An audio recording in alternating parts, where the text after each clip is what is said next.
Welcome students, NEET counselling session समाधान part 2 में आपका स्वागत है। हम यहाँ पर इकट्ठा हुए हैं वापस आपके सभी क्वेरीज, आपके शंकाएं, समाधान, सब चीजों के आंसर देने के लिए।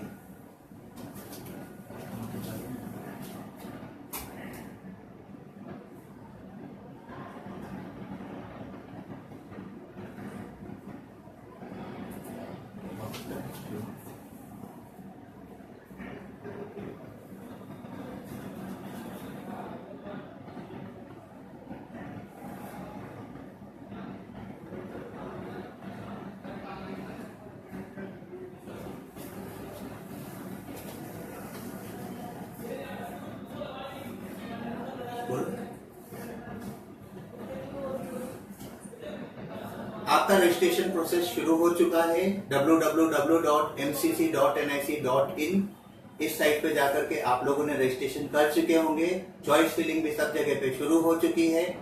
देखते जाइए आप, अलग अलग जगह पे सब काउंसलिंग, स्टेट काउंसलिंग भी शुरू हो चुकी है। स्टेट काउंसलिंग का प्रोसीजर फिर मैं बता दूं आपको।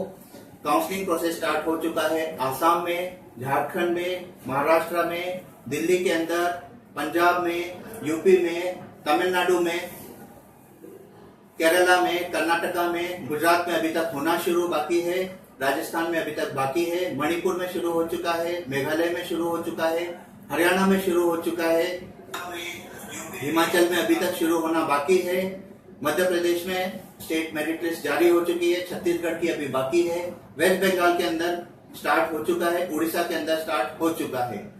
हम आपको फिर बता दें कि प्राइवेट और डीम्ड मेडिकल यूनिवर्सिटीज के काउंसलिंग सेशन भी शुरू हो चुके हैं। इसके अंदर 41 मेडिकल की डीम्ड यूनिवर्सिटी अभी तक पार्टिसिपेट कर रही हैं, जिसके अंदर 5343 5343 मेडिकल की सीट और डेंटल के 34 डेंटल कॉलेज, जिसमें 2626 डेंटल की सीट अवेलेबल हैं।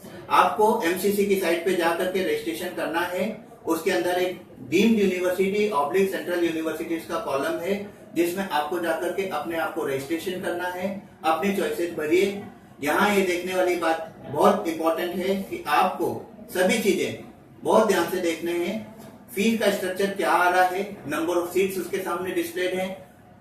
एक बार आपने डीम्ड यूनिवर्सिटीज का रजिस्ट्रेशन और बाकी सब चीजें कर दी, हम ये भी देखें कि डीम्ड यूनिवर्सिटीज का जो रजिस्ट्रेशन हम कर रहे हैं उसकी फीस हम देने में सक्षम है या नहीं है। क्योंकि एक बार अगर ये कोई कॉलेज अलॉट होता है तो आपको वहां जाकर के लेना होगा, फीस जमा करनी होगी, डॉक्यूमेंटेशन जमा करना होगा। अगर हम ये सब चीजें नहीं करते हैं तो हम आगे के फर्दर राउंड की काउंसलिंग में पार्टिसिपेट नहीं कर पाएंगे। ठीक है। अब डीम्ड यूनिवर्सिटी के अंदर 3 मेडिकल कॉलेजेस ऐसे हैं जो गवर्नमेंट सेक्टर्स के सेंट्रल यूनिवर्सिटीज के अंतर्गत आते हैं।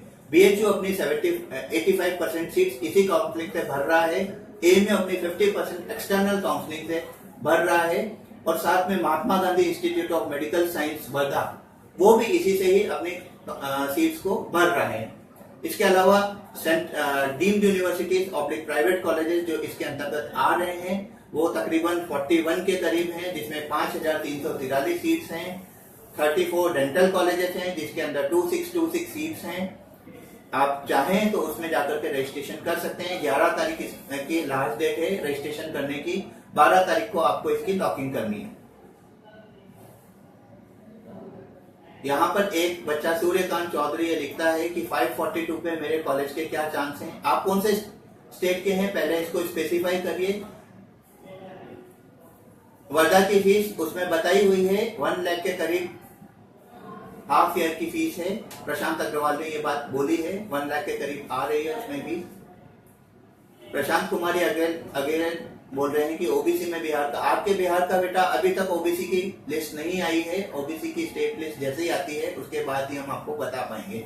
सूर्यकांत चौधरी ने अपने आप को बताया है झारखंड के अंदर आपके जो मार्क्स हैं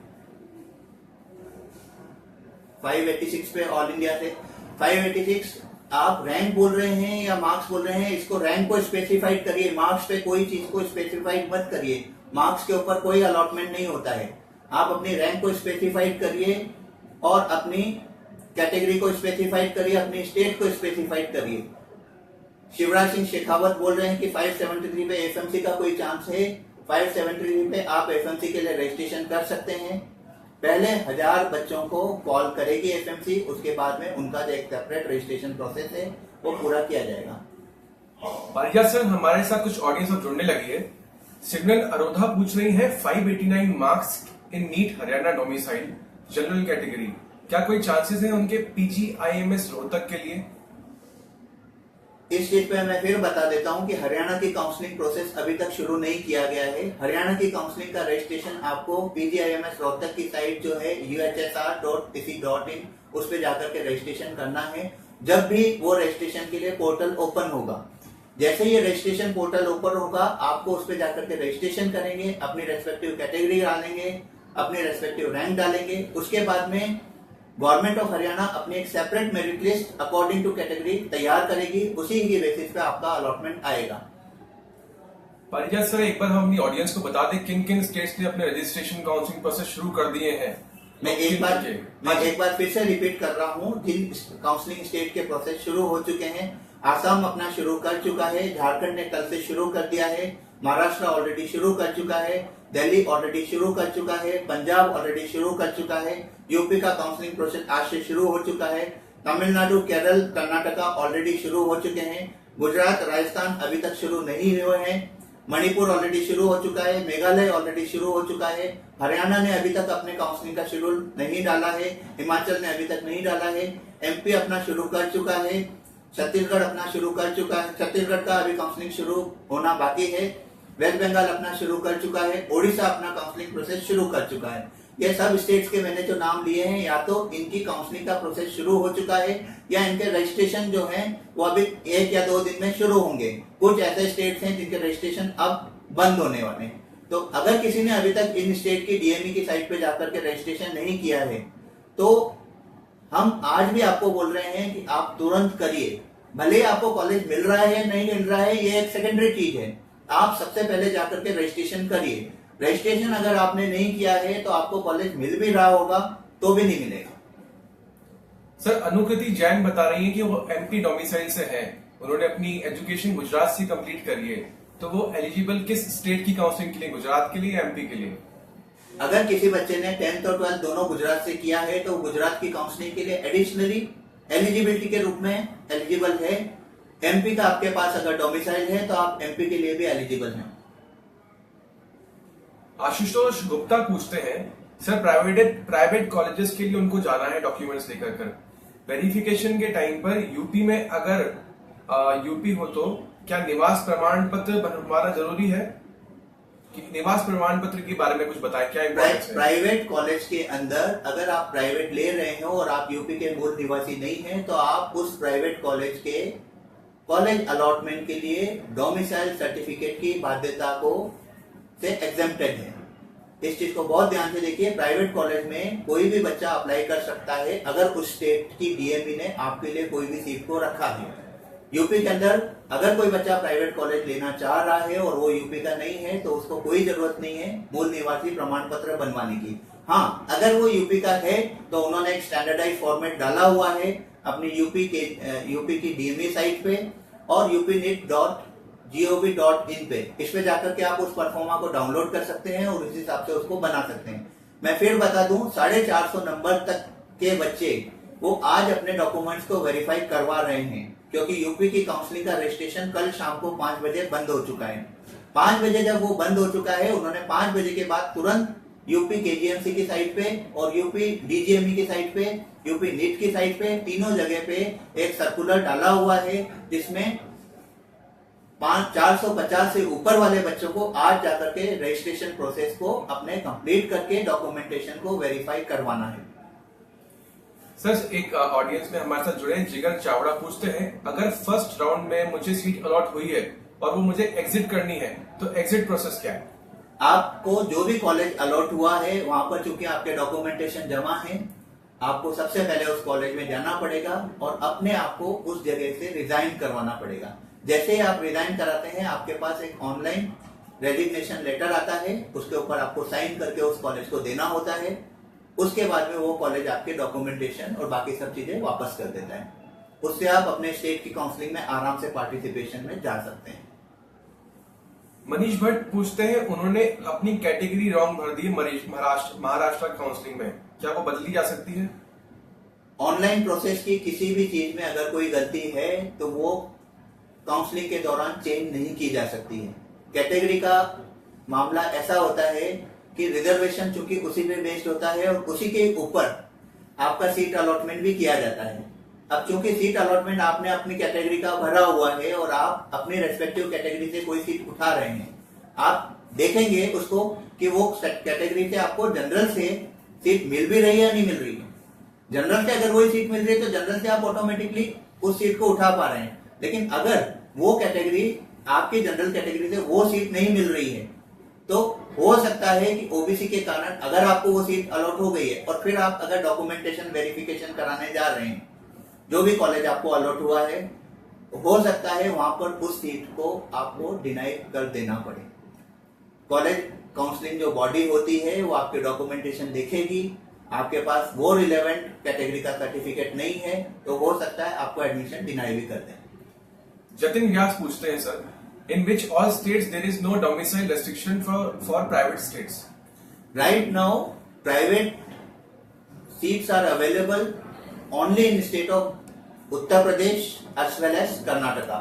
Rest all states have not yet decided to provide external seats for outsiders.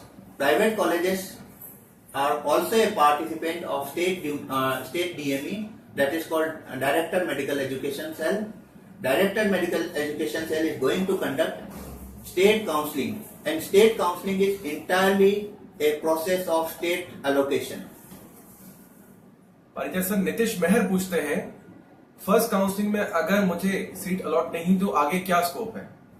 First counselling में अगर किसी भी व्यक्ति को सीट अलॉट नहीं हुई है तो उसको कोई घबराने की जरूरत नहीं है, वो नेक्स्ट काउंसलिंग में वापस पार्टिसिपेट कर सकता है। फर्स्ट काउंसलिंग में जो चॉइस आपने भरी हुई है वो नल एंड वॉइड हो जाती है। इसका मतलब पहले की सारी प्रक्रिया आपकी निरस्त की जाती है, आपको नए सिरे से सारी चॉइसेस उसके अंदर हो सकता है पहले जो कॉलेजेस आपको दिख भी रहे थे उसके अलावा भी तकरीबन 20 से 25 नए कॉलेज आपको दिखेंगे। आप चाहें तो उनको भी भर सकते हैं, उनकी सीट पे भी आपको पूरा अधिकार मिलेगा।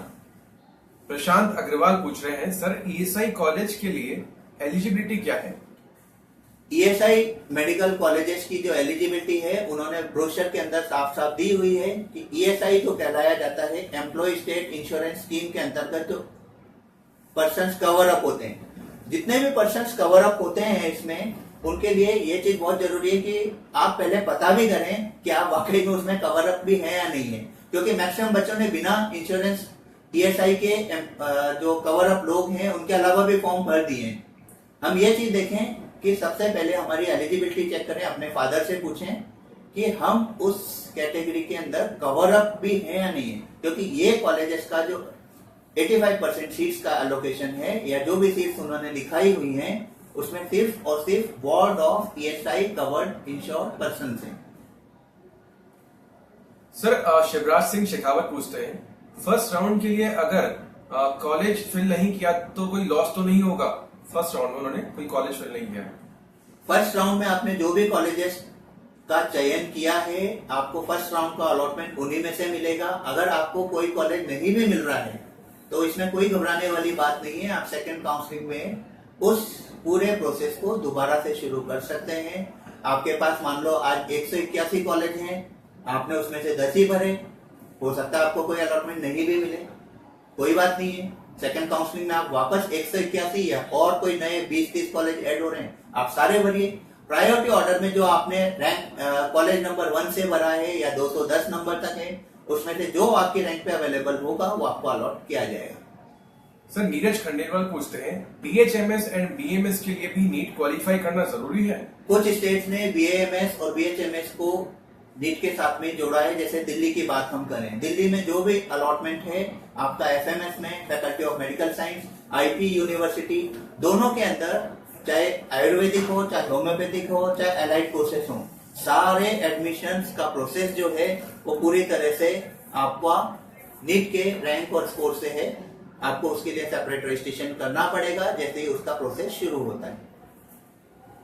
प्रियांक सिन्हा पूछते हैं sir, first counselling we should fill the other states which are far away from our state. I am from Rajasthan. Should I fill the south India colleges on AIR 8374?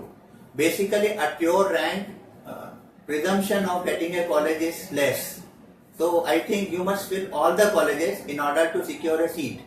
In case if you are very well confident that you will get a state seat, you may choose somewhat less, around 50 to 60 colleges, and in second round you just apply for all the colleges. Sir एक student है फैजान अंसारी, वो पूछ रहे हैं Jharkhand state में registration के लिए form किस एड्रेस पर भेजना है? उन्होंने झारखंड का रजिस्ट्रेशन का फॉर्म आपके लिए पूरा एड्रेस दिया हुआ है, पूरा फॉर्म दिया हुआ है. झारखंड का परीक्षा परिषद जो उसकी वेबसाइट है उस पर देखिए आप, पूरा एड्रेस भी दिया हुआ है और एक फॉर्म भी दिया हुआ है जो डाउनलोड करना है आपको और फिजिकल उसको भर करके भेजना है. वो प्रोसेस ऑनलाइन नहीं है, आपको भर के 17 तारीख से पहले वहां पर रांची में भेजना है. श्री हरिणी पूछती हैं, तेलंगाना स्टूडेंट्स का क्या प्रोसेस है डीम्ड यूनिवर्सिटीज का एप्लीकेशन भरने के लिए? तेलंगाना स्टूडेंट्स कोई भी डीम्ड यूनिवर्सिटी को भर सकते हैं. They are not eligible for 15% all India quota counseling. Rest all other, including the BHU as well as AMU as well as MJIMS and all the private and deemed university, they are entirely eligible for all the counselings. तनय शर्मा पूछते हैं sir, good afternoon, can you please tell me what should be the maximum rank up to which one can secure a government seat? नहीं, ऐसा अभी first counselling से पहले हम आपको नहीं बोल सकते क्योंकि नंबर ऑफ सीट्स जो निकल करके फर्स्ट काउंसलिंग में आ रही हैं ये काफी कम है. सेकंड काउंसलिंग में चूंकि ये सीट्स बढ़ करके आएंगी तो फर्स्ट काउंसलिंग से पहले तो ये चीज बिल्कुल नहीं बोली जा सकती कि क्या रैंक सेफ है. लेकिन मैं ये अज्यूम कर रहा हूं कि 2700 से 2800 अगर सीट्स हैं तो 5 से 6 हजार तक तो जाना चाहिए पहली काउंसलिंग. फिर उसके बाद में जैसे ही पहली काउंसलिंग पूरी हो जाएगी हर स्टेट का बच्चा अपने अपने स्टेट में जाकर के अलॉटमेंट लेगा. ये सीटें एक्सपोनेंशियली खाली होकर के वापस ऑल इंडिया कोटे में आएंगी. क्योंकि जैसे ही ऑल इंडिया कोटे में सीट्स खाली होकर के आती हैं और चूंकि वो बच्चे ऑलरेडी उस चीज को डिनाई कर चुके हैं तो they are not entitled to appear for the further round of counselling in AIQ. अब जैसे ही वो जाकर के स्टेट में अपनी सीट ले चुके हैं, स्टेट वापस उनको डॉक्यूमेंटेशन देगा नहीं तो सेकंड काउंसलिंग में ये चीज एक्सपोनेंशियली कहीं तक भी जा सकती है. क्योंकि बच्चे दोनों ही काउंसलिंग में चाहे स्टेट हो चाहे ऑल इंडिया हो एक ही हैं. एक ही बच्चा दो जगह पे साइमल्टेनियसली पार्टिसिपेट जरूर कर रहा है लेकिन वो एडमिशन एक ही जगह पे अल्टीमेटली ले पाएगा.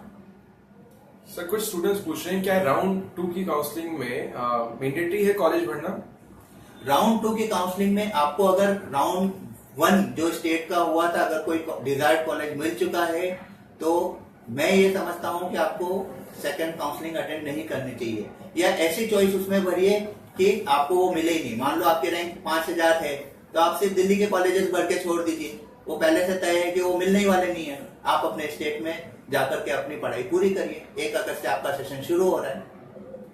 सर कुछ स्टूडेंट्स जानना चाहते हैं BDS और वेटरनरी के स्कोप के बारे में.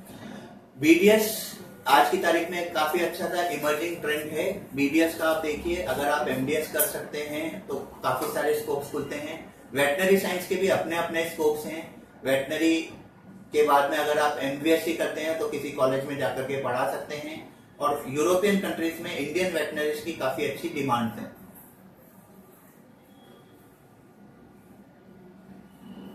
प्रशांत अग्रवाल बोल रहे हैं कि अगर हम सेकेंड राउंड के काउंसलिंग में कोई कॉलेज अलॉट होता है तो वो कॉलेज में एडमिशन लेना कंपलसरी है. आपका अगर अलॉटमेंट हो रहा है तो अलॉटमेंट से पहले आप उसको छोड़ सकते हैं. एक बार आपने जाकर के वहां डॉक्यूमेंटेशन जमा करा दिए और सीट को आपने टेक ओवर कर लिया है तो आप किसी भी सूरत में उस कॉलेज को नहीं छोड़ पाएंगे. इससे मेरे लिए ये बहुत आपको बताना जरूरी है कि आप सेकेंड काउंसलिंग में वही कॉलेजेस चूज करें जो आप वाकई में लेना चाहते हैं. अगर आप उस कॉलेज को नहीं लेना चाहते हैं तो उस पर्टिकुलर कॉलेज को बिल्कुल ना भरें. सर फॉर कर्नाटका के लिए डॉक्यूमेंट वेरीफाई करवाने के लिए कैंडिडेट की फिजिकल प्रेजेंस जरूरी है क्या?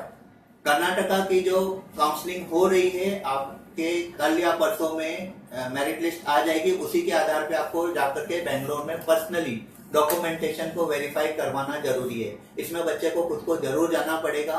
प्रॉक्सी इसमें या किसी का ऑथोराइज रिप्रेजेंटेशन नहीं चलेगा. बच्चे के साथ में उसके रिलेवेंट डॉक्यूमेंटेशन चेक होंगे, उसके बाद ही उसकी प्रोविजनल रैंक डिक्लेयर होगी। मतलब 2 से 3 बार आपको जाना पड़ेगा, चॉइस भरनी है, उसके बाद में आपको चॉइस भरने के बाद में फिर अलॉटमेंट आएगी, अलॉटमेंट के बाद में फिर आपको उस रेस्पेक्टिव कॉलेज को रिपोर्ट करना होगा। सर कुछ स्टूडेंट छत्तीसगढ़ की एक्सपेक्टेड कट ऑफ जानना चाहते हैं। एक्सपेक्ट कट ऑफ, मैंने फिर बोला, आपके स्टेट की अभी तक रैंक डिक्लेयर नहीं हुई है। रैंक जब तक डिक्लेयर नहीं होती है, सीट का अलोकेशन मेडिकल एजुकेशन डिपार्टमेंट पूरी तरह से कैटेगरी के ऊपर करता है। कैटेगरी की जो सीट्स हैं वो कैटेगरी के बच्चों के लिए रिजर्व होती हैं। जो मेरिटोरियस कैटेगरीज के बच्चे हैं वो जनरल कैटेगरीज में घुस करके जनरल मेरिट से वो सीट को उठा लेते हैं। तो इसलिए पहले से कोई भी चीज जब तक कि स्टेट मेरिट लिस्ट नहीं आ जाती और तब तक वो चीज बोलना मुश्किल है कि आपको किस पर्टिकुलर रैंक या किस पर्टिकुलर मार्क्स के ऊपर कॉलेज का एलोकेशन किया जाएगा। सर कुछ बॉन्ड की जानकारी दीजिए, कुछ बच्चे लिख रहे हैं कि बॉन्ड के बारे में जानकारी बताएं। हर स्टेट ने अपने स्टेट्स के मेडिकल कॉलेजेस में या मेडिकल एजुकेशन डिपार्टमेंट द्वारा एक पर्टिकुलर बॉन्ड को फॉर्मुलेट किया गया है। बॉन्ड को फॉर्मुलेट इसलिए गवर्नमेंट करती है कि लोग जब गवर्नमेंट बुलाए उनको तब जाकर के रूरल एरिया में या अंडर डेवलप एरिया में अपनी सर्विसेज को दे पाए। फॉर एग्जांपल मैं आपको महाराष्ट्र का बॉन्ड का बताता हूं। महाराष्ट्र गवर्नमेंट ने 1 साल का रूरल बॉन्ड रखा है। अलंग विद दिस, अगर आप उसको पे नहीं करते हैं, उसको फॉर्मुलेट नहीं करते हैं, तो आपको 10 लाख रुपए का जो अमाउंट आपने बॉन्ड के रूप में दिया है वो देना पड़ेगा। बॉन्ड का एग्जेम्पशन या नॉन एग्जेम्पशन का पूरी तरह से निर्णय जो होता है वो राज्य सरकार का होता है, क्योंकि वही आपका एडमिशन कर रही है, वही आपको पढ़ा रही है, वही अपने मेडिकल कॉलेजेस की सर्विसेज को दे रही है। कुछ ऐसे स्टेट्स हैं जहां पर बॉन्ड एग्जेम्प्टेड है ऑल इंडिया कोटा के लिए, लेकिन मैक्सिमम स्टेट्स ऐसे हैं जहां पर बॉन्ड का फॉर्मुलेशन किया जाता है और कई जगह पे बॉन्ड बहुत स्ट्रिक्टली इम्प्लीमेंट भी होता है। तो आप जब भी कोई कॉलेज को सेलेक्ट करते हैं, आप एमसीसी की साइट पे जाकर के पार्टिसिपेटिंग इंस्टीट्यूशन का एक कॉलम है, उसको देखिए। जो कॉलेज आप भर रहे हैं या ले रहे हैं उसको क्लिक करिए। There is fee structure, there is bond structure, there is all the relevant whether hostel is available और नॉट, सब चीजें उसमें क्लियर कट दी हुई है। हर कॉलेज ने अपना परफॉर्मा उसके ऊपर डाला हुआ है, बॉन्ड का परफॉर्मा भी डाला है, बॉन्ड किस सूरत में इंप्लीमेंट होगा, कितने अमाउंट का बॉन्ड है, किस तरह से उसको भरना है, किस तरह से आपको देना है, किस तरह की श्योरिटी आपको उसके साथ में लगानी है, कितने तरह के लोगों के साथ में आपको उसको साइन करा के सबमिट करना है। सब चीजें उन्होंने अपनी वेबसाइट पे पार्टिसिपेटिंग इंस्टीट्यूशंस के रूप में दी हुई हैं। आप उसको जरूर देखिए, उसके बाद में ही उस कॉलेज को भरिएगा। सर कुछ बच्चे एएफएमसी की जानकारी चाह रहे हैं। एएफएमसी का रजिस्ट्रेशन एमसीसी की साइट पे ही एक अलग तरह से पोर्टल बनाया हुआ है, आपको अभी सिर्फ रजिस्ट्रेशन करना है। एएफएमसी अपनी जो 105 बॉयज की सीट और 25 गर्ल्स की सीट, इसके लिए एमसीसी की साइट पे ही एएफएमसी का जो रजिस्ट्रेशन है उस प्रोसेस से आपके आवेदन को आमंत्रित कर रहा है। Once you have registered for AFMC, आपको तुरंत आपको पता पड़ जाएगा आपका रजिस्ट्रेशन पूरा हो गया है। उसके बाद में एएफएमसी अपने शॉर्ट लिस्टेड स्टूडेंट्स को कॉल करेगा तकरीबन 10 टाइम्स। जैसे 25 लड़कियों का है सीट तो वो 250 के करीब, और 105 लड़कों का है तो तकरीबन 1200 के करीब। इस तरह से ये कॉलिंग होगी। उसके बाद में there is separate process of medical examination, there is separate process for interview, और ये सब चीजें जो चलेंगी उनका प्रोसेस है वो उस तरह से होगा। सर बबीता नायक एक पेरेंट है जो जानना चाहते हैं, 522 मार्क्स हैं, ओबीसी से हैं, उड़ीसा में कौन से कॉलेज में एडमिशन मिल जाएगा? मैं आपको फिर बता रहा हूं, अभी तक किसी भी स्टेट ने अपनी मेरिट लिस्ट नहीं जारी की है। जो मेरिट लिस्ट जारी भी की है वो पूरी तरह से नीट में जो उन्होंने अपने स्टेट कोटे को दिखाया है उस आधार पे है। अभी आप जैसे ही ओडिशा की साइट पे जाकर के, ओडिशा डीएमई की साइट पे जाकर के रजिस्ट्रेशन करेंगे, उसके बाद में आपका एक्चुअल रैंक पता पड़ेगा। एक्चुअल रैंक भी जब वो पता पड़ेगा तो आपकी उसमें कैटेगरी डिवाइडेड होगी, एसटी, एससी, ओबीसी, जनरल। जो कैटेगरी जिसकी है उसी हिसाब से उसकी सीट अलॉट होती है। हाँ, एसटी, एससी, ओबीसी अगर मेरिटोरियस है तो वो जाकर के जनरल में सीट को क्लेम कर सकता है। सिमरन अरोधा पूछती है, सर बीएचयू एआईक्यू में भी और डीम्ड में भी तो डिफरेंस है क्या? बेसिकली बीएचयू जो अपनी सीट्स है वो दो पार्ट में देता है। First is AIQ, that is to be done in 15% all India quota seats उसमें देखेगा 9 के करीब आ रही हैं। रेस्ट 85% सीट्स जो है वो deemed universities oblique central universities के रूप में अवेलेबल हैं। आपको बीएचयू का रजिस्ट्रेशन अलग से करने की इसमें कोई जरूरत नहीं है। आप सीधे जाइए 15% ऑल इंडिया कोटे में आपको ड्रॉप डाउन बॉक्स में जाकर के सेलेक्ट करना है और उस हिसाब से लेना है उसको। आप जो भी रैंकिंग पे उसको रखना चाहते हैं रखिए। 85% जो बीएचयू के इंटरनल काउंसलिंग से पहले सीट भरी जाती थी वो आज भी बीएचयू डीम्ड यूनिवर्सिटी के रूप में या सेंट्रल यूनिवर्सिटी की जो काउंसलिंग पोर्टल है उसके ऊपर दिया हुआ है। आप पहले जाकर के उसमें पूरी तरह से रजिस्ट्रेशन करिए। वहां पर आपको बीएचयू के अलावा AMU भी दिखेगा, Mahatma Gandhi institute of science Wardha भी दिखेगा। ये 3 ऐसे कॉलेजेस हैं जो गवर्नमेंट के रूप में हैं, बाकी सारे वहां पर जो है प्राइवेट हैं। साथ में उन्होंने अपनी फीस भी दी हुई है, जिस भी हिसाब से आपको चयन करना है उनका आप करिएगा। एक बार वो चीज अलॉट हो गई आपको जाकर के वहां पर एडमिशन लेना ही पड़ेगा अगर आपको आगे के राउंड की काउंसलिंग में पार्टिसिपेट करना है तो।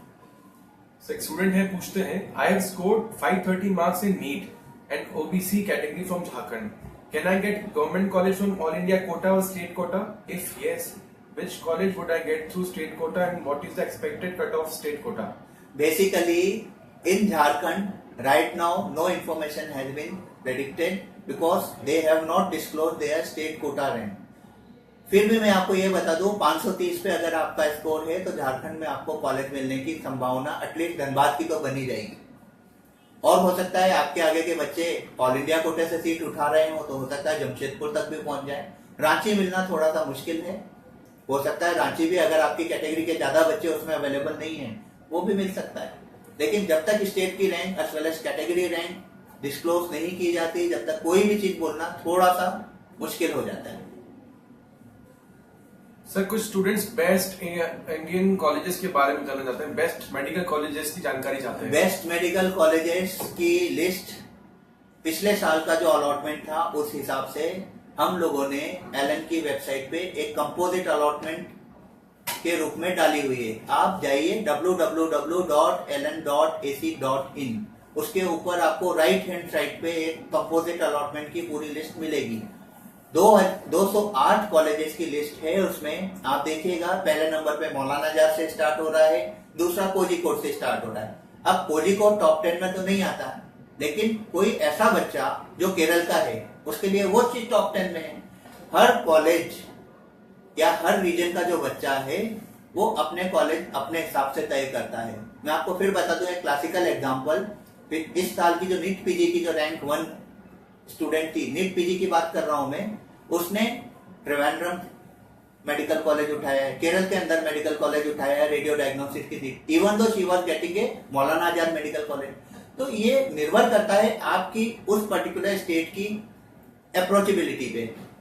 आपको वो स्टेट हो सकता है कोई साउथ इंडियन बच्चा हो वो नॉर्थ में नहीं आना चाह रहा है तो वो कोट्टायम भी उठाएगा, अलेप्पी भी उठा सकता है, हो सकता है त्रिवेंद्रम उठाए। कोई वेस्ट बंगाल का बच्चा है, उसको पिछले साल मैंने देखा था एक 18th रैंक में बच्चा था वेस्ट बंगाल का, उसने कलकत्ता उठाया, even though he was getting a Maulana Azad medical college. तो ये डिपेंड करेगा कि आप जाना कहाँ चाह रहे हैं, आपके प्रेफरेंसेस क्या हैं, आपकी फूड हैबिट्स क्या हैं, आपके लैंग्वेज कंस्ट्रेंट्स क्या हैं। फिर भी मैं बता दूं पहले नंबर पे कोई भी बच्चा अगर नॉर्थ का है तो मौलाना आजाद को ऑप्ट करता है, फिर वर्धमान महावीर मेडिकल कॉलेज को ऑप्ट करता है, उसके बाद में यूसीएमएस को ऑप्ट करता है, यूसीएमएस के बाद में अगर लड़की है तो लेडी हार्डिंग के लिए, उसके बाद में आपके बाइफर्केशन शुरू हो जाते हैं। यूपी का बच्चा है वो केजीएमसी या बीएचयू उठाता है, राजस्थान का बच्चा है वो उसके बाद में जयपुर को उठाता है, महाराष्ट्र का बच्चा है वो केईएम जिसको हम सेठ जेस मेडिकल कॉलेज या ग्रांट मेडिकल कॉलेज उसको उठाता है। तो ये रीजन वाइज डिपेंड करता है कि वो बच्चा किस पर्टिकुलर स्टेट से है। अगर उनको दिल्ली नहीं मिल रहा है तो उसके लिए सबसे बेटर चॉइस यही होती है कि वो जाकर के अपने स्टेट के मेडिकल कॉलेजेस को उठाए। राजस्थान का बच्चा अगर उसको दिल्ली नहीं मिलता है तो भले ही बॉम्बे मिल रहा होगा वो जाकर के एसएमएस जयपुर को ही उठाएगा। तो हम ये चीज देखें कि रीजनल स्टेट जो है उसके कॉलेजेस की इंपॉर्टेंस किसी से तय हो जाती है, भले ही वो चीज टॉप 10 में हो या नहीं हो। केरल के मेडिकल कॉलेजेस बहुत सारे टॉप 10 में नहीं है, लेकिन पहले 100 में मैक्सिमम बच्चे उनमें जाकर के एडमिशंस लेते हैं। तमिलनाडु के कॉलेजेस बहुत सारे टॉप 10 में नहीं है, लेकिन आप देखेंगे काउंसलिंग जब ये फर्स्ट रिजल्ट आएगा कि मैक्सिमम बच्चों ने वहां पर भी उठाया हुआ है। सर जीवेश कुमार सिद्धार्थ पूछते हैं, सर कल हिंद यूनिवर्सिटी लखनऊ का एक नोटिस आया है, क्या वो गवर्नमेंट कॉलेज हो चुका है? इस बारे में हम आपको बता देंगे, इसमें जो कमेंट बॉक्स है उसके अंदर उसका आंसर देंगे। Sir deem to counselling allocation permanent होगा क्या? सीएमसी वेल्लोर की काउंसलिंग कब तक स्टार्ट होगी? सीएमसी काउंसलिंग की जो प्रोसेस है वो अभी तक शुरू नहीं हुई है, वो लोग बहुत जल्दी आपको इंटीमेट करेंगे, उनकी वेबसाइट को लगातार चेक करते रहिएगा। कॉमेट के बारे में बच्चे जानकारी पूछ रहे सर। कॉमेट नाम की अब कोई चीज नहीं है। कॉमेट के जितने पार्टिसिपेटिंग इंस्टीट्यूशंस थे वो सब आज की डेट में KEA के द्वारा हैं, जो कर्नाटका की गवर्नमेंट बॉडी है। KEA का मतलब होता है कर्नाटक एजुकेशन अथॉरिटी, जो गवर्नमेंट और प्राइवेट कॉलेज जो भी कर्नाटका स्टेट्स के अंदर लोकेटेड हैं उनकी काउंसलिंग को आयोजित करती है। KEA जो बनती है वो director medical education Karnataka government या ministry of health Karnataka government उसके द्वारा प्रदत्त है और उसी के द्वारा उसकी काउंसलिंग की जा रही है। आज शाम को 5 बजे तक रजिस्ट्रेशन प्रोसेस ओपन है, आप चाहें तो उसके अंदर रजिस्ट्रेशन करा सकते हैं। मैं फिर बता दूं, बाहर वाले बच्चों के लिए सिर्फ और सिर्फ प्राइवेट कॉलेजेस ही वहां पर अवेलेबल हैं। गवर्नमेंट कॉलेज का प्रोसेस वो लोग पूरा कर चुके हैं। हाँ, ये मैं और बता दूं आपको कि जो बच्चा कर्नाटका के लिए ऑप्ट कर रहा है प्राइवेट कॉलेज के लिए, उसको फिजिकली वहां जाकर के डॉक्यूमेंटेशन वेरीफाई करवाना पड़ेगा, जैसे ही उनकी मेरिट लिस्ट और वेरिफिकेशन का शेड्यूल वेबसाइट के ऊपर अनाउंस होता है। सर रोहन शांडिल्य पूछना चाहते हैं, AFMC में फिटनेस टेस्ट के लिए फिटनेस टेस्ट का लेवल क्या होगा? AFMC का फिटनेस टेस्ट का लेवल बेसिकली जो आर्मी के नॉर्म्स हैं वो होते हैं, लेकिन फिर भी मैं आपको 2-3 चीजें बता दूं। उसके अंदर आई पावर जो है वो 3.75 के करीब होना चाहिए। उससे ज्यादा भी अगर करेक्टेड आईज हैं तो वो परमिटेड है। उसके बाद में इंग्विनल हर्निया और बाकी सब चीजें जो आती हैं, जो उनको लगता है कि बेसिकली मेडिकल प्रोफेशन के लिए नहीं है। तीसरी ये चीज है, कलर ब्लाइंडनेस नहीं होने चाहिए। पार्शियल कलर ब्लाइंडनेस में भी परमिटेड, मैंने ये नहीं बोला है कि परमिट की जाएगी, में भी परमिटेड, लेकिन अगर कोई टोटल कलर ब्लाइंड है तो ही और she is not permitted for the medical courses. तो आप एक बार फिर देखिए AFMC के अंदर जो उन्होंने ब्रोशर डाला हुआ है उसके अंदर पूरा उन्होंने मेडिकल का स्टैंडर्ड दिया हुआ है। मेडिकल स्टैंडर्ड AFMC में पूरी तरह से फॉलो किया जाता है। जरा सी भी डेफिशिएंसी अगर उनको लगती है, जैसे किसी का ईयर ड्रम फटा हुआ है, तो ही और शी इज नॉट एलिजिबल। वहां पर पूरी तरह से उन्होंने उसी चीज को रखा हुआ। वंदना भट्ट जानना चाहती हैं, what is IP quota? IP quota basically IP जो है इंद्रप्रस्थ यूनिवर्सिटी है, उसके अंदर 15% और 85% का बाइफर्केशन है। 15% आप देखिएगा Vardhman Mahavir medical college, NDMC Hindu Rao और BR अम्बेडकर, 3 मेडिकल कॉलेज जो IP यूनिवर्सिटी के अंदर आते हैं, वो अपनी 15% सीटें ऑल इंडिया कोटे से भर रहे हैं। Beside this there is institutional level counselling conducted by IP university for the Indraprastha university along with Delhi university. Delhi university के अंतर्गत जो कॉलेजेस आ रहे हैं वो है Maulana Azad medical college, university college of medical science and Lady Hardinge medical college. तो 6 colleges की जो कंबाइंड सेंट्रलाइज काउंसलिंग हो रही है या IP यूनिवर्सिटी कंडक्ट कर रही है।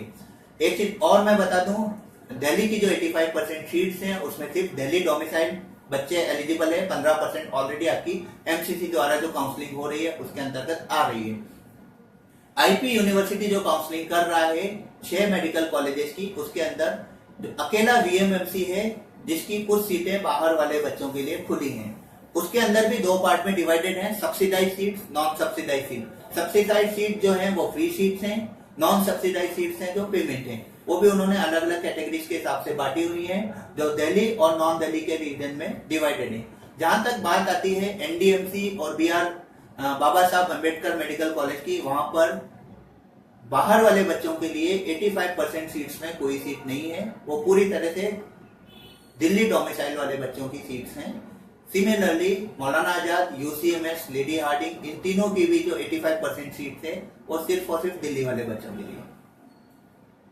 सर कुछ स्टूडेंट्स जानना चाहते हैं BHU के 85% के बारे में। BHU का 85% मैंने पहले भी बता चुका हूं कि पूरी तरह से MCC द्वारा प्रदत्त deemed university oblique central university की जो साइट है उसके ऊपर आपका रजिस्ट्रेशन कराना बहुत जरूरी है। जैसे ही आप उस रजिस्ट्रेशन को कराते हैं, आप ड्रॉप डाउन उसमें देखिएगा, बीएचयू भी दिख रहा है, एएमयू भी दिख रहा है और एमजेएमएस वर्धा भी दिख रहा है। सारी चीजों को आप उसी हिसाब से फॉर्मुलेट करिए, उस हिसाब से भरिए और 12 तारीख को उसको लॉक जरूर करिएगा। राज आराम पूछना चाहते हैं सर, झारखंड की काउंसलिंग का क्या स्टेटस है? झारखंड की काउंसलिंग का स्टेटस झारखंड की वेबसाइट पे ऑलरेडी आ चुका है। 17 तारीख से पहले आपको जो उन्होंने फॉर्म एक डाला हुआ है उसको भर करके रांची तक पहुंचाना है और उस हिसाब से आपकी मेरिट लिस्ट बनेगी। अंशुल मेहता कहते हैं 542 marks in Maharashtra Madhya Pradesh, can I get government college? 542 पे आपकी रैंक क्या आ रही है वो मुझे नहीं मालूम है, लेकिन अगर मैं फिर आपको बोल रहा हूँ, आप कोई भी कमेंट बॉक्स में डाल रहे हैं तो अपनी रैंक डालिए, कैटेगरी डालिए, मार्क्स मत डालिए। मार्क्स की बेसिस पे कोई भी रैंक नहीं तय होती है। फिर भी मैं बता दूं, अगर आपकी 300-400 के आसपास रैंक अगर इस पे आ रही है, क्योंकि मध्य प्रदेश की स्टेट रैंक डिक्लेयर हो चुकी है और आप जनरल कैटेगरी से हैं, तो आपके चांसेस सागर या रीवा के बन सकते हैं। सर राज यादव ने कुछ क्वेश्चन इस तरह पूछा है, 15% में अगर आपको फर्स्ट काउंसलिंग में कोई कॉलेज अलॉट होता है, आप वहां पर रिपोर्ट नहीं कर पाते हैं तो सेकंड राउंड के लिए एलिजिबल नहीं होंगे। लेकिन मेरा सवाल है, इस एएफएमसी में भी आपको स्क्रीनिंग के लिए बुलाया जाता है, फिर डीम्ड सेंट्रल यूनिवर्सिटी में काउंसलिंग के लिए भी कॉल आया है, तो इस सिचुएशन में भी अगर आप रिपोर्ट नहीं कर पाते हैं सेकेंड राउंड के लिए तो 15% के लिए एलिजिबल होंगे या नहीं? देखिए, फिर मैं काउंसलिंग का प्रोसेस आपको पूरी तरह से दोबारा समझा देता हूँ। सबसे पहले कि कोई भी रिजल्ट आएगा वो ऑल इंडिया कोटे की 15% सीट्स का आएगा। 15% सीट्स में आपको कोई कॉलेज अलॉट हुआ, आपने नहीं लिया, आप परमानेंटली सेकंड काउंसलिंग से बाहर हो गए। डीम्ड यूनिवर्सिटी में आपको कोई कॉलेज मिला, आपने उसको ज्वाइन नहीं किया, आप उससे भी परमानेंटली बाहर हो गए। एएफएमसी के अंदर रजिस्ट्रेशन प्रोसेस ऐसा है कि आपका कॉलिंग करना कोई गारंटी नहीं करता है कि आपको एडमिशन मिल ही रहा है। तो सबसे बढ़िया तरीका यही है कि पहले राउंड की काउंसलिंग में अगर आपको कोई भी 15% काउंसलिंग से एडमिशन मिला है, सबसे पहले जाकर के उसको लीजिए, अपग्रेडेशन को कराइए। अपग्रेडेशन जैसे ही आप कराते हैं, आपकी कम से कम एक जगह पे सीट सुरक्षित होती है। उसके बाद में मनचाही जगह पे अप्लाई करिए। अगर आपको उससे बेटर अपग्रेडेशन कोई मिलता है, तुरंत जाकर के पहले वाली काउंसलिंग से जो कॉलेज मिला है उसको रिजाइन करिए।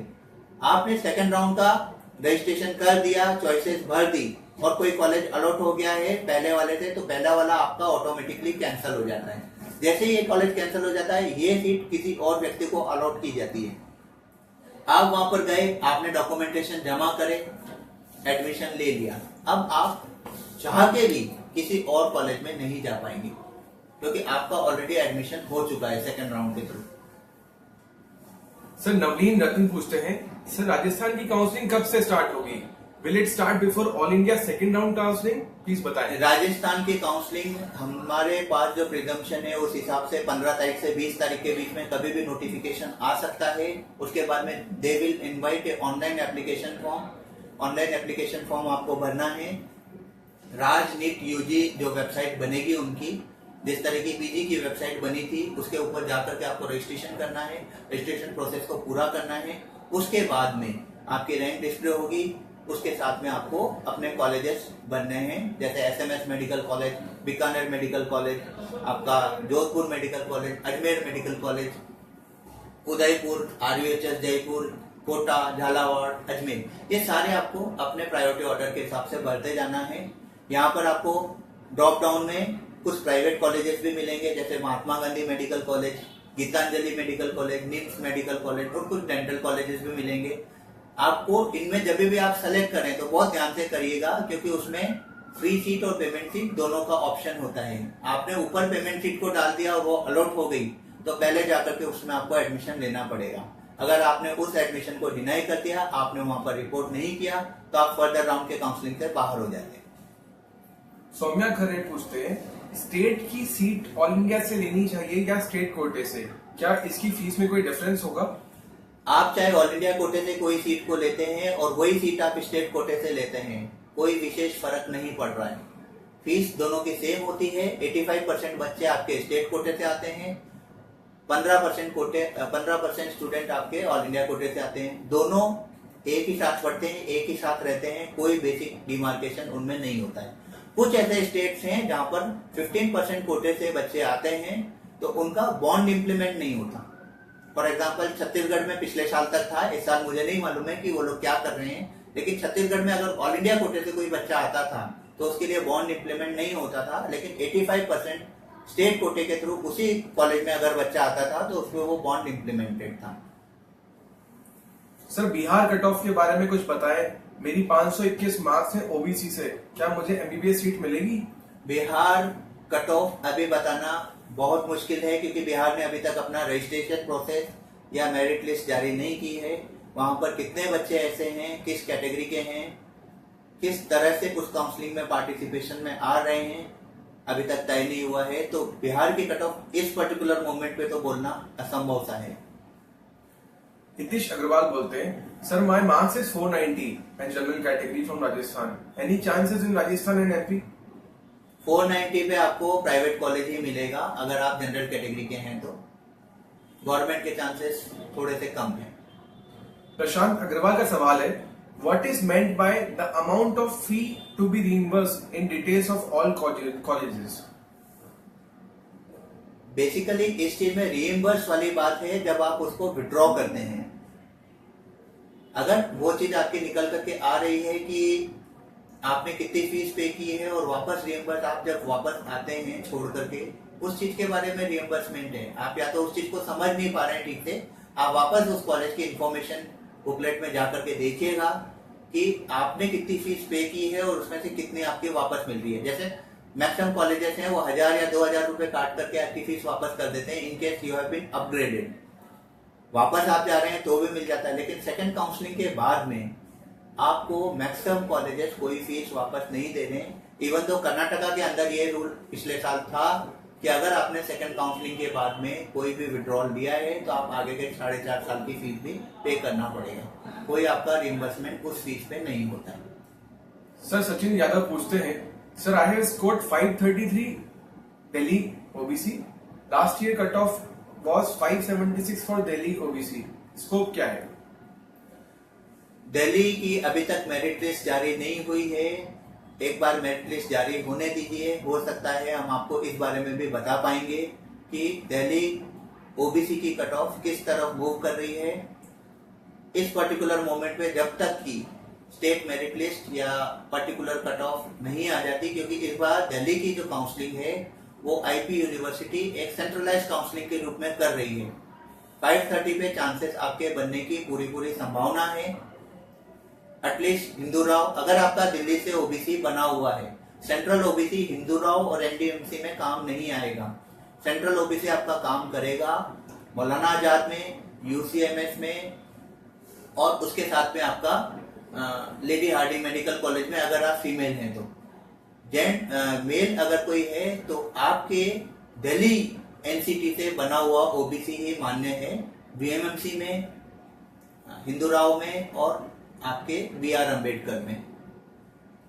सर एक सवाल आया है, इज देयर एनी स्टेट जो सभी को ओपन काउंसलिंग के लिए सभी कैंडिडेट्स को बुलाती है? गवर्नमेंट कॉलेजेस में ऐसा कोई कॉलेज नहीं, कोई ऐसा स्टेट नहीं है जो अपने यहाँ की 85% सीट आउटसाइडर्स के लिए कोटे। Not even a single seat, एक सीट भी बाहर वाले बच्चों के लिए कोई भी पर्टिकुलर स्टेट अपने गवर्नमेंट कॉलेजेस के लिए नहीं खोलता है। प्राइवेट कॉलेजेस में मैंने फिर बता दिया आपको, यूपी ने खोला था, कल उसका रजिस्ट्रेशन खत्म हो चुका है। कर्नाटका का आज शाम के 5 बजे तक है, आप चाहें तो उसमें अप्लाई कर सकते हैं।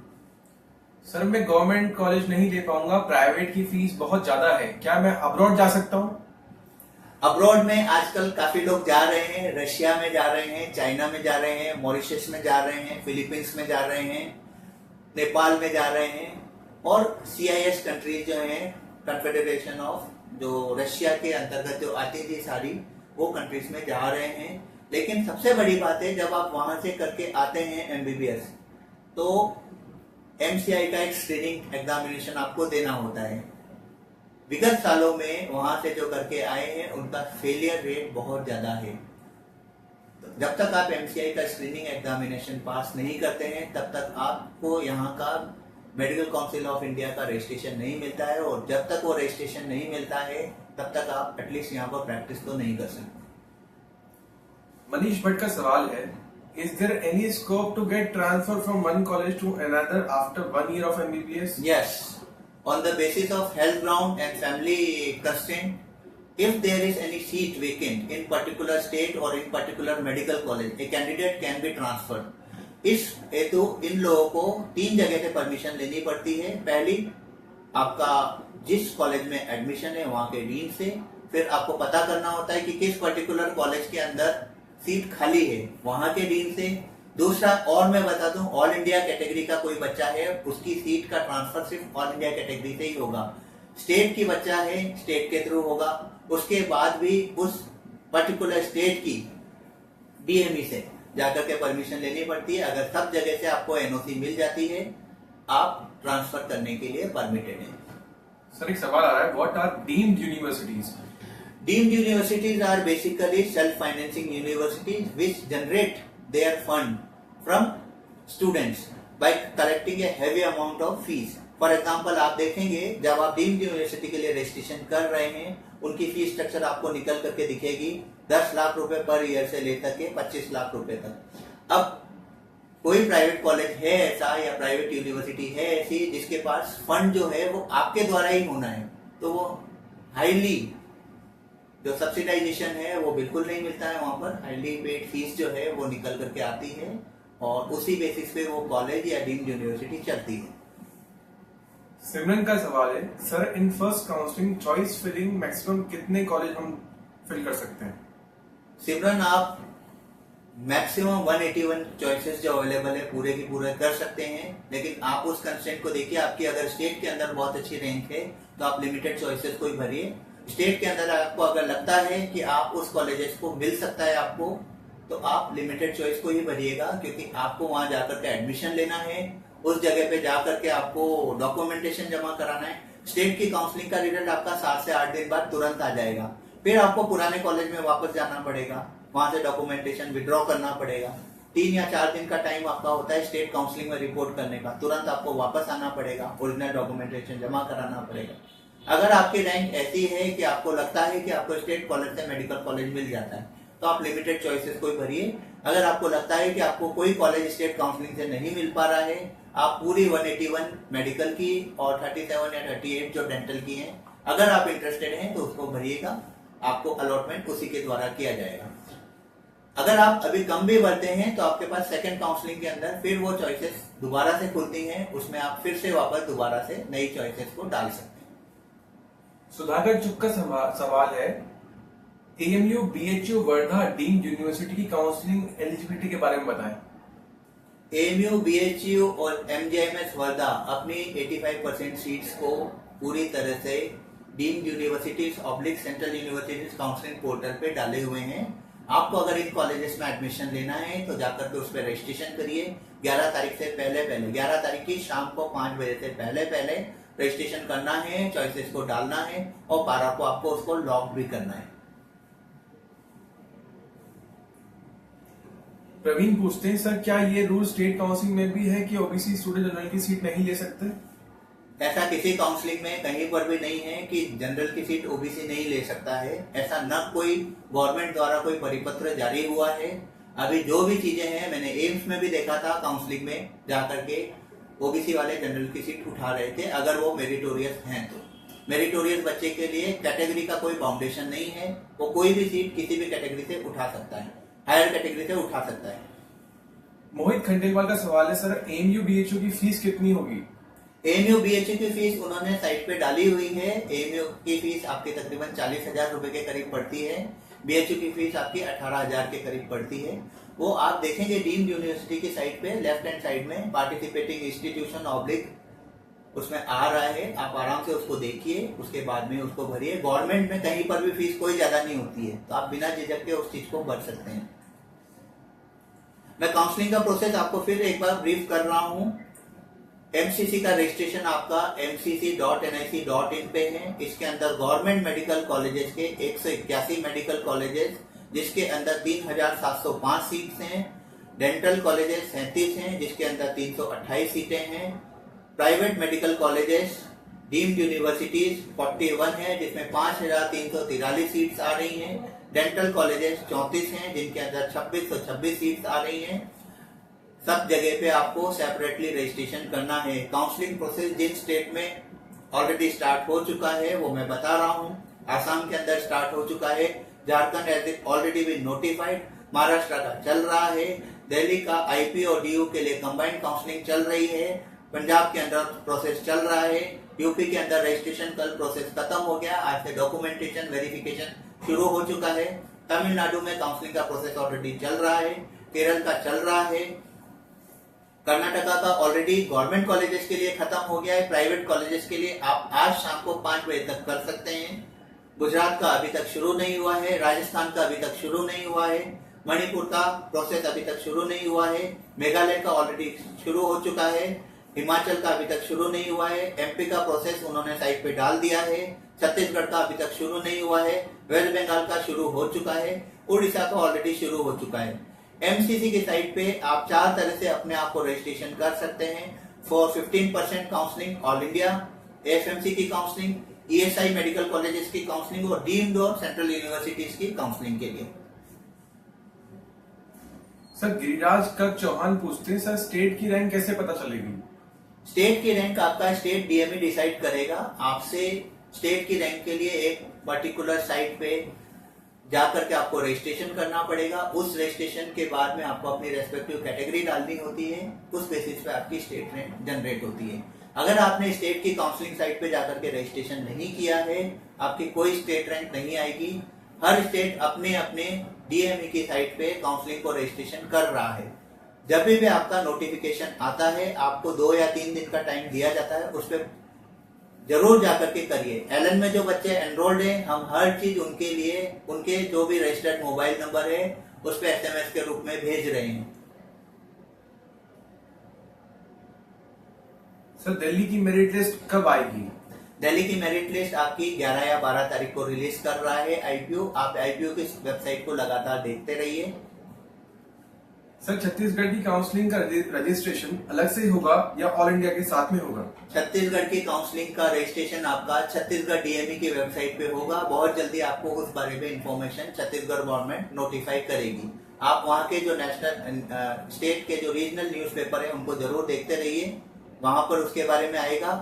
इसके अलावा छत्तीसगढ़ डीएमई की जो वेबसाइट है उसको भी जरूर देखते रहिए, उसके ऊपर भी नोटिफिकेशन आएगा। एलन में जो एनरोल्ड बच्चे हैं उनको हम जरूर से जरूर एक एसएमएस के रूप में अलर्ट भेजेंगे जब भी कभी छत्तीसगढ़ डीएमई उस काउंसलिंग की नोटिफिकेशन को रिलीज करता है। सर आकाश पन्नू पूछते हैं कि मेरे 550 मार्क्स हैं, 300 से 350 रैंक वालों को क्या हरियाणा में कॉलेज मिल जाएगा?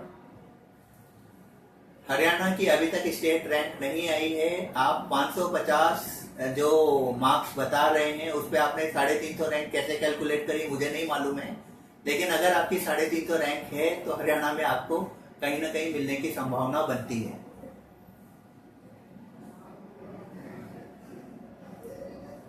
डीम्ड और ऑल इंडिया काउंसलिंग के लिए एक साथ हम लोग भर सकते हैं डिटेल्स? आप डीम्ड के लिए 15%, ऑल इंडिया के लिए, एफएमसी के लिए और ईएसआई के लिए अगर आप एंटाइटल हैं सबको एक साथ भर सकते हैं। जहां भी आपका अलॉटमेंट होता है वहां पर जाकर के आपको अलॉटमेंट एडमिशन लेना पड़ेगा। अगर आप उस पर्टिकुलर जगह पे जाकर के उस पर्टिकुलर पीरियड में एडमिशन नहीं लेते हैं, आप फर्दर राउंड की काउंसलिंग में एलिजिबिलिटी अपनी खो देते हैं। डीम्ड के अंदर एक बार आपने जाकर के सेकंड काउंसलिंग में एडमिशन ले लिया, आपको डॉक्यूमेंटेशन भी नहीं मिलेंगे, कुछ नहीं मिलेगा, आपको आगे के फीस भी पे करनी पड़ेगी। ऐसा उन्होंने साफ साफ लिख करके दिया हुआ है। सेकंड काउंसलिंग के बाद आप उस चीज को विड्रॉ नहीं कर पाएंगे जो डीम्ड यूनिवर्सिटी के रूप में नोटिफाइड यूनिवर्सिटीज इसमें पार्टिसिपेट कर रही है।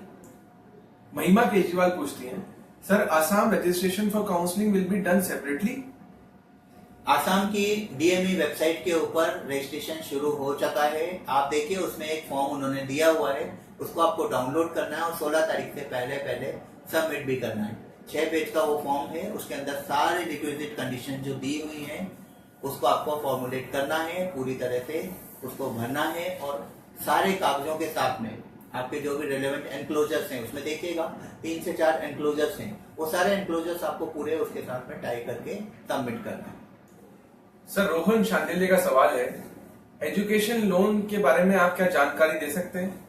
एजुकेशन लोन आपके बैंक के ऊपर निर्भर करता है। हर बैंक का अपना अपना एजुकेशन लोन देने का तरीका है।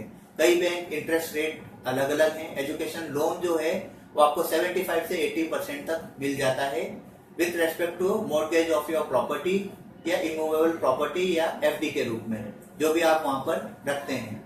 बैंक आपको पूरी तरह से लोन देता है। 85% तक लोन बैंक आपको प्रोवाइड करता है कॉलेज की ट्यूशन फीस का। ACMS की जानकारी दीजिए। ACMS army college of medical science है, जो पूरी तरह से डिफेंस पर्सनल्स के लिए आरक्षित है। डिफेंस पर्सनल में सिर्फ और सिर्फ army, no navy, no air force. अभी तक पीछे के सालों में इन्होंने आर्मी वाले बच्चे जो हैं उन्हीं को इसके अंदर एडमिशन दिए हैं। नेवी और एयरफोर्स के अंतर्गत जो बच्चे आते हैं उनमें जब तक कि वो डेपुटेशन पे नहीं आए हैं आर्मी के द्वारा डेपुटेशन पे एयरफोर्स में गए हों या नेवी में गए हों, तभी उन बच्चों के लिए इस पर्टिकुलर कॉलेज में कोई एडमिशन पॉसिबल है।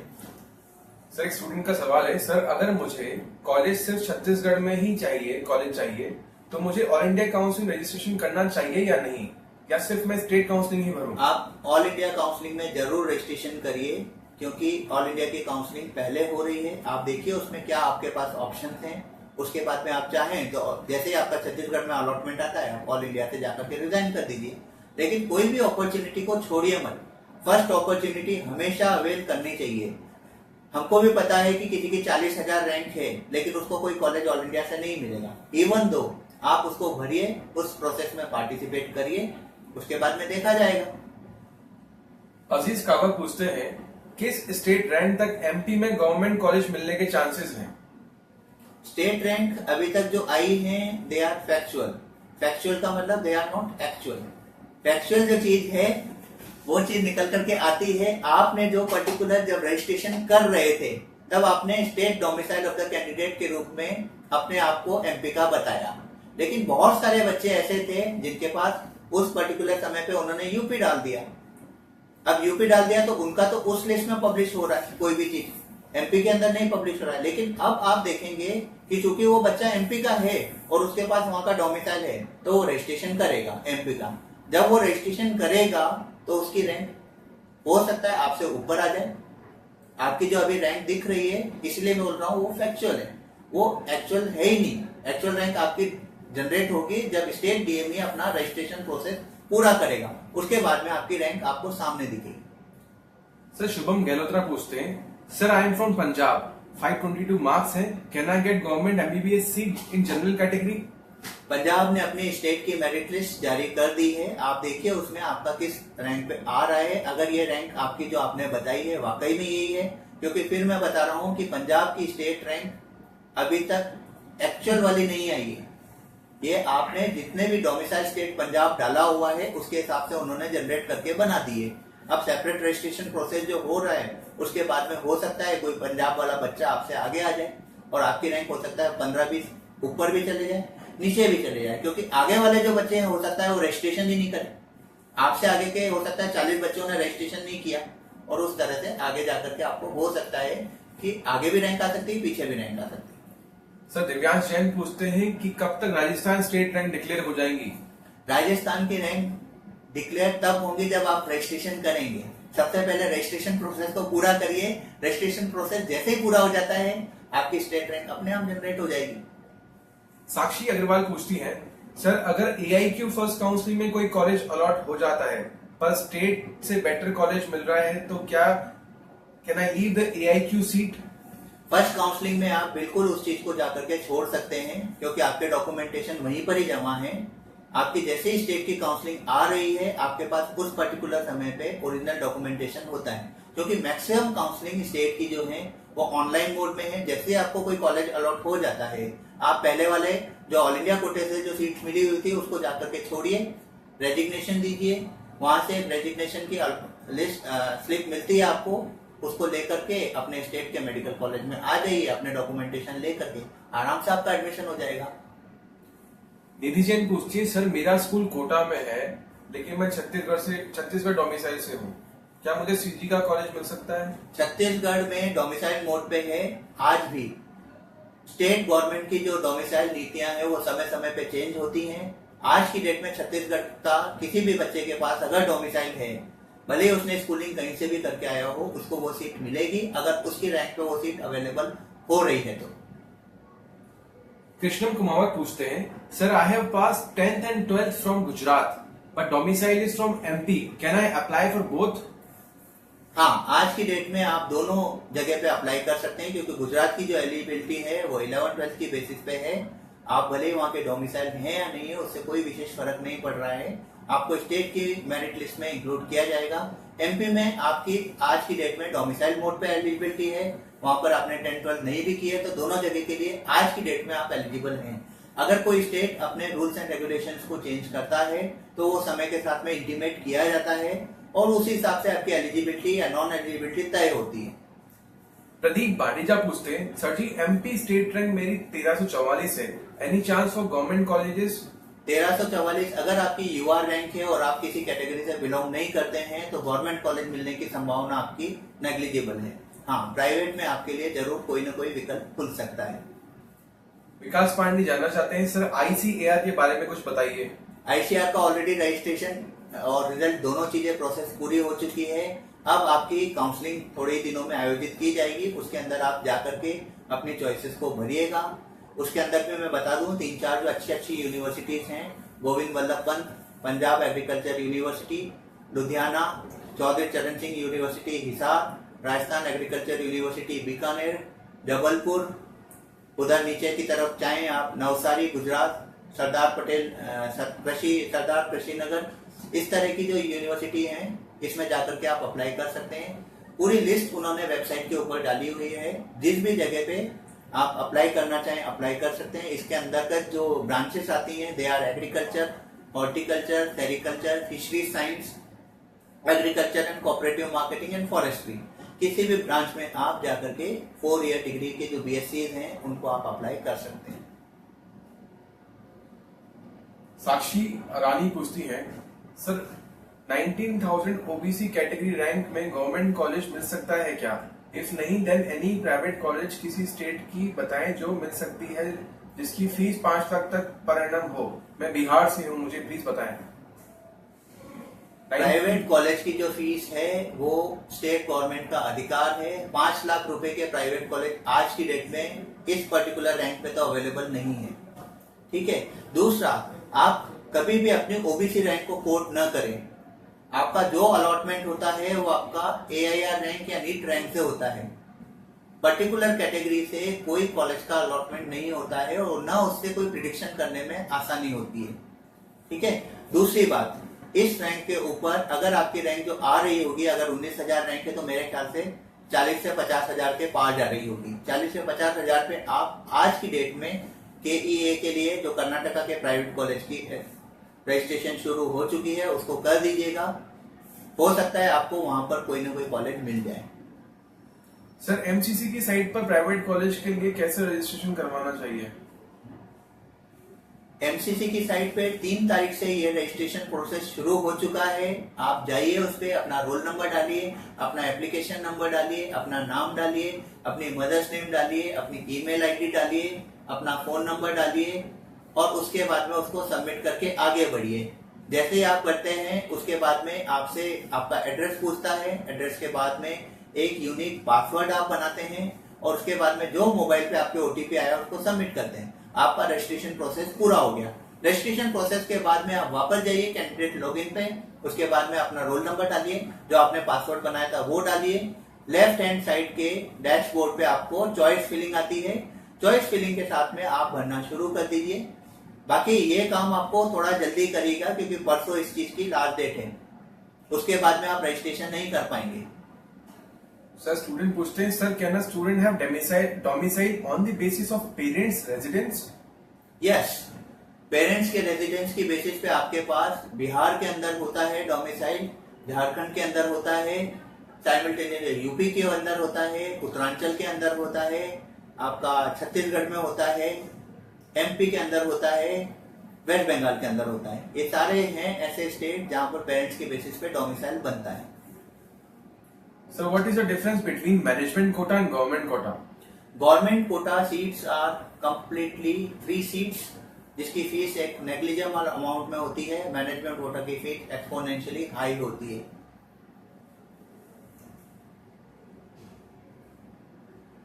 सर अदर करियर्स के बारे करियर ऑप्शंस के अदर कैरियर के ऑप्शन के बारे में मैक्सिमम जगह पे एग्जामिनेशन हो चुके हैं, लेकिन फिर भी अगर आप अप्लाई करना चाहते हैं, there is a career in biotechnology, microbiology, biochemistry, genetic engineering, environmental sciences, उसके बाद में अलाइड साइंसेस में आपके horticulture, sericulture, agriculture, apiculture, horticulture, उसके बाद में आपके फिशरीज साइंस, ये सब चीजें आती हैं निकल करके।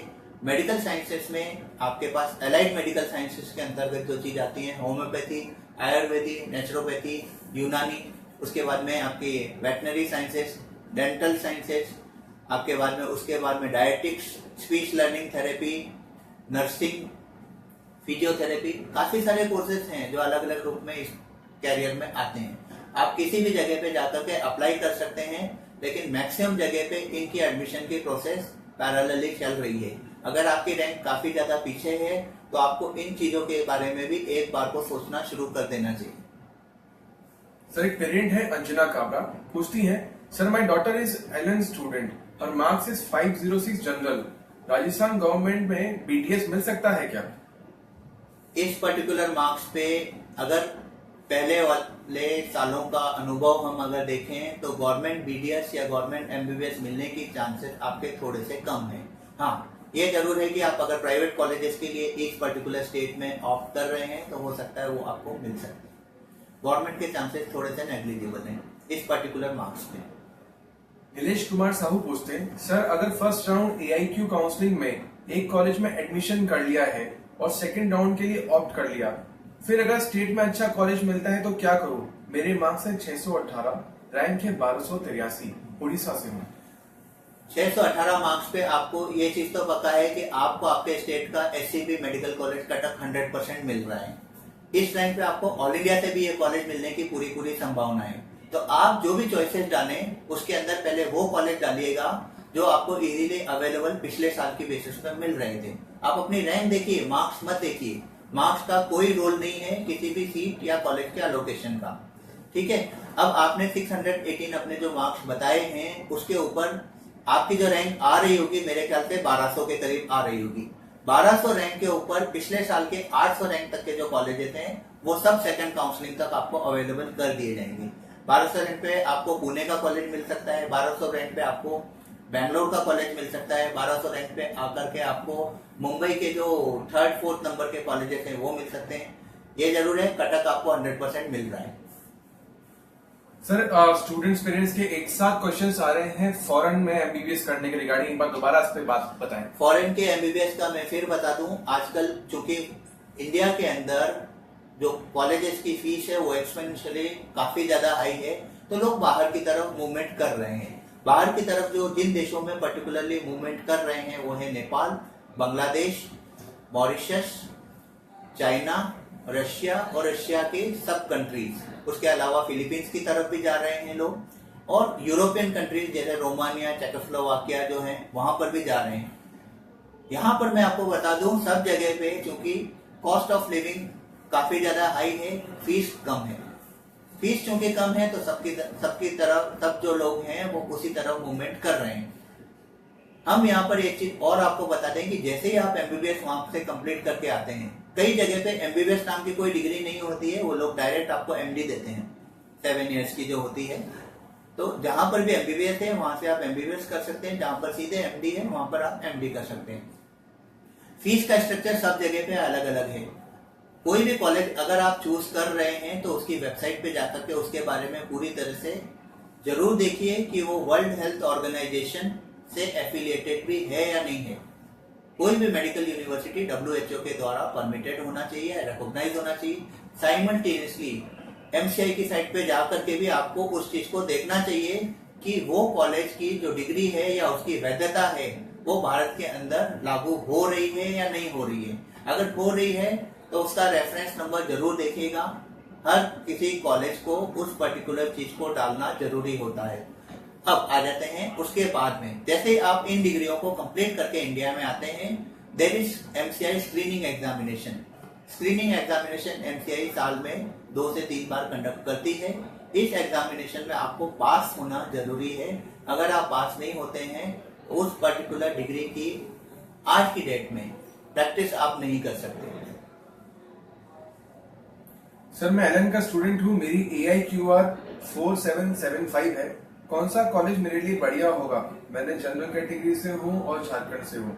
4775 पे आपको मेरे ख्याल से रांची को छोड़ करके झारखंड स्टेट से दोनों कॉलेजेस मिल जाएंगे। ऑल इंडिया से भी आप चॉइसेस भरिएगा। ऑल इंडिया से 4775 पे जो कॉलेजेस आपको पिछले साल 3500 रैंक तक मिल रहे थे वो सारे अवेलेबल हो जाएंगे। आपको वेट सेकंड राउंड की काउंसलिंग तक करना पड़ेगा। तो अभी आपको चूंकि दोनों ही जगह से कॉलेजेस मिल रहे हैं तो आप पहली काउंसलिंग में ऑल इंडिया में लिमिटेड चॉइस डालिए। उसके बाद में झारखंड के स्टेट कॉलेज से जाकर के अपनी पर्टिकुलर कोई सीट को उठा लीजिए। उसके बाद में सेकंड राउंड में फिर आप वो कॉलेजेस डालिए जहां पर आप झारखंड की सीट को छोड़ करके जा सकते हैं। इस तरह से क्या होगा, आप दोनों राउंड की काउंसलिंग में मल्टीपल रूप में पार्टिसिपेट कर पाएंगे। सर जाते जाते एक बार दोबारा बता दीजिए किन किन स्टेट्स के रजिस्ट्रेशन शुरू हो गए और किन के कब शुरू होने वाले हैं। हाँ, मैं वापस एक बार फिर से रिपीट कर रहा हूँ। ऑल इंडिया की काउंसलिंग प्रारंभ हो चुकी है और 3 तारीख से 11 तारीख तक रजिस्ट्रेशन है। उसकी साइट है www.mcc.nic.in। इसके अंदर गवर्नमेंट के मेडिकल के 181 मेडिकल कॉलेजेस, BDS के 37 डेंटल कॉलेजेस, 3705 सीट्स के लिए, मेडिकल की BDS की 328 सीटों के लिए काउंसलिंग जो आयोजित की जा रही है 15% ऑल इंडिया कोटा, AFMC के 100% सीट्स, ESI की 85% सीट, डीम्ड यूनिवर्सिटीज और सेंट्रल यूनिवर्सिटीज की 85%/100% सीट्स के लिए। काउंसलिंग प्रोसेस जो आपका स्टार्ट हो चुका है वो स्टेट्स हैं आसाम, झारखंड, महाराष्ट्र, दिल्ली, IP और दिल्ली यूनिवर्सिटी की centralise counselling, Punjab counselling, UP counselling, Tamil Nadu, Kerala, Karnataka, Gujarat अभी तक शुरू नहीं हुआ है, राजस्थान अभी तक शुरू नहीं हुआ है, मणिपुर अभी तक शुरू नहीं हुआ है, मेघालय ऑलरेडी शुरू हो चुका है, हरियाणा अभी तक शुरू नहीं हुआ है, हिमाचल के बारे में अभी तक कोई जानकारी नहीं आई है, मध्य प्रदेश ऑलरेडी नोटिफिकेशंस आ चुके हैं, छत्तीसगढ़ का अभी तक कुछ नहीं आया है, वेस्ट बंगाल का आज से स्टार्ट हो चुका है, उड़ीसा का ऑलरेडी स्टार्ट हो चुका है। हम फिर बता दें, आपकी रैंक कोई भी हो, आप अपने स्टेट की DME साइट पे जाकर के रजिस्ट्रेशन जरूर करिएगा। जैसे जैसे जिस भी स्टेट की DME का नोटिफिकेशन आ रहा है, अगर आप एलएन के स्टूडेंट हैं तो हम आपको उसका एक SMS के रूप में अलर्ट भेज रहे हैं। कोई भी एलएन के द्वारा आपको SMS अलर्ट आ रहा है उसको बहुत गंभीरता से लें। और फिर मैं बोलता हूं, अगर आपको मिल रहा है तो आप अपने 2 या 3 दोस्तों को उसको फॉरवर्ड जरूर करिए। हो सकता है कि उसको नहीं मिले। इस तरह से चेन बनेगी और सभी लोगों को आराम से पता पड़ जाएगा अगर कोई भी चीज उस चीज के बारे में निकल करके आ रही है। तो आप लोगों ने इस सेशन को अटेंड किया, फिर भी आपको कोई क्यूरीज हो तो ड्रॉप डाउन बॉक्स में जाकर के उसको दे दीजिएगा। हम आपके आंसर्स पूरे देने की पूरी कोशिश करेंगे। Thank you, God bless you.